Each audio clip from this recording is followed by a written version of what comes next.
لا یخافون لومۃ لائم، ملامت کرنے والے کی ملامت کا خوف نہیں کھانا، خوف اللہ کا ہو، اللہ کے احکامات کو ڈرتے ڈرتے بندہ کرے کہ کہیں ہم سے کوتاہی نہ ہو جائے، اللہ ناراض نہ ہو جائے۔ باقی مخلوق اس کی ملامت کا خوف ہی نہیں کھانا۔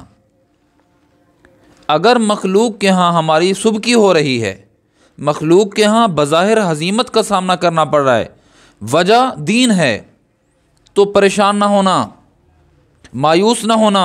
ان دلہ جو تمہیں اجر ملے گا تم سوچ ہی نہیں سکتے، تمہارے دل میں اس کا کھٹکا بھی نہیں آ سکتا، تمہاری سوچ کی پہنچ ہو نہیں سکتی وہاں پر اللہ کی طرف سے جو انعام و اکرام ہوگا۔ حضرت مالک، امام مالک رحمہ اللہ کے بارے میں آتا ہے کہ آپ نے فتویٰ دیا وقت کے جو حاکم تھے ان کے خلاف، ان کی مرضی کے خلاف، تو وقت کے حاکم کے خلاف بات کرنا انہوں نے پکڑ لیا، قید کر دیا۔ قید اتنی بڑھی، ظلم اتنی بڑھا، زیادتی اتنی کی وقت کے حاکم نے کہ حضرت کو گدھے پہ بٹھا دیا گیا، آپ کے چہرے کو کالا کر دیا گیا، سیاہ کر دیا گیا۔ پہچاننے والا پہچان نہیں سکتا تھا۔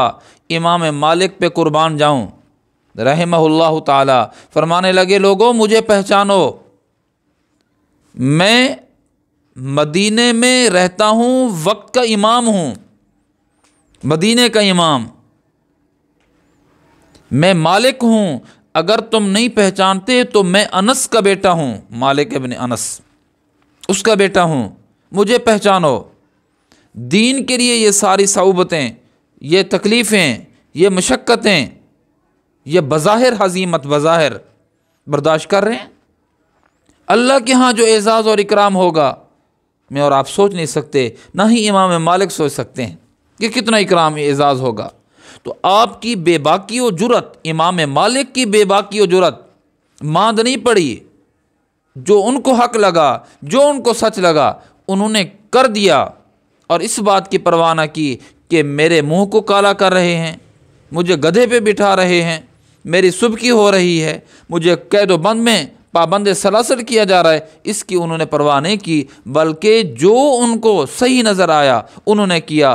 مخلوق کی کوئی رعایت نہیں کی، رعایت کی ہے تو اللہ کی احکامات کی رعایت کی ہے، پیغمبر علیہ الصلوۃ والسلام کی احکامات کی رعایت کی ہے۔ پھر اللہ رب العزت نے چمکایا۔ تو میری آپ سے یہی گزارش ہے کہ دین کے معاملے میں کسی ملامت کرنے والے کی ملامت کا خوف نہ کھاؤ۔